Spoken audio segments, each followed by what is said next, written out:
समाजवादी लोग जिस रास्ते पर प्रदेश को लेके जा रहे हैं, यही नौजवानों को रोजगार। यहाँ उत्तर प्रदेश की जनता का जीवन व्यतीत करना बहुत ही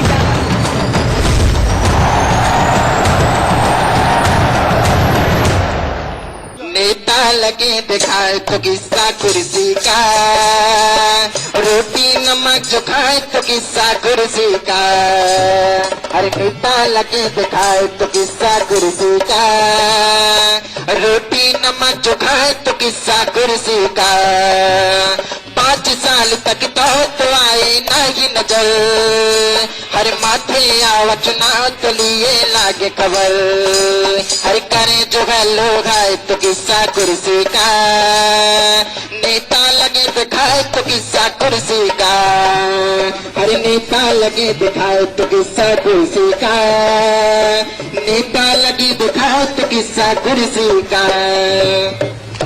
नमस्कार, मैं हूं यतेंद्र शर्मा। आप देख रहे हैं अमेठी से किस्सा कुर्सी का। सीएम कौन में आपका स्वागत है। अमेठी हमेशा से देश के राजनीतिक अगर क्षेत्र की मैं बात करूं तो हमेशा से चर्चाओं में रहा है, क्योंकि गांधी बारिश यहां से लोकसभा में भेजा जाता रहा है। लेकिन साथ ही पिछले चुनावों की बात करें तो 5 विधानसभा क्षेत्रों में 3 समाजवादी पार्टी के खाते में गई, वहीं 2 कांग्रेस के खाते में। हालांकि एक विधायक पाला बदलकर बसपा के खाते में चले गई। हमारे साथ चर्चा करने के लिए मौजूद है बीजेपी की तरफ से राजेश अग्रहरि जी उर्फ राजेश मसाला जी, वहीं कांग्रेस की तरफ से संतोष सिंह जी, समाजवादी पार्टी की तरफ से जिला उपाध्यक्ष अवधेश नारायण सिंह जी, और प्रमुख समाज सेवी के तौर पर कमलाकर मिश्र साहब मौजूद हैं। और तमाम अमेठी की जनता के तौर पर तमाम लोग हमारे साथ मौजूद हैं, जो अपनी समस्याएं तो बताएंगे, साथ ही बताएंगे कि किन किन मुद्दों का समाधान हुआ। क्या आपके क्षेत्र में जो विकास होना था, जो गांधी परिवार ने वादा किया था, वो वादा यहाँ पर पूरे हुए?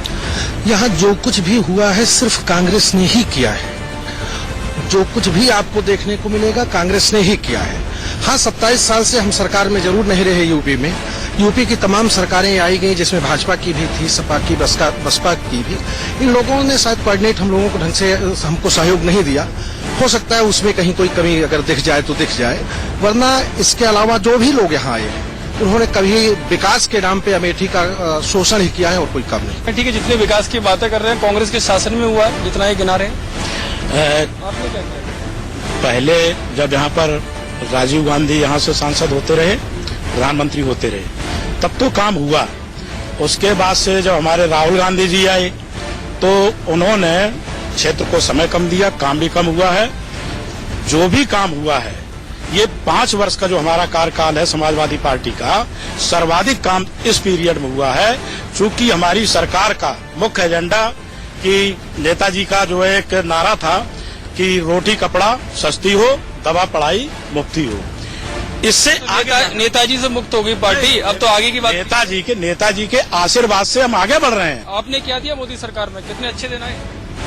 ये 3 साल से जब से मोदी सरकार आई है, हमारी बहन स्मृति ईरानी यहाँ से चुनाव हारने के बावजूद जिस तरीके से किसान, मजदूर, विद्यार्थियों के लिए काम किया है, मैं दावे के साथ कह सकता हूँ कि उतना काम ये 70 साल में नहीं कर पाएंगे। सबसे बड़ी समस्या तो यहाँ ये है कि माननीय राहुल गांधी यहाँ 10 साल से पार्लियामेंट के मेंबर हैं। और बड़ी समस्या है, ये सबसे बड़ी समस्या है कि आज तक वो 25 आदमियों का पूरे संसदीय क्षेत्र से 25 आदमियों का नाम पहचान करके उनको नहीं बुला सकते।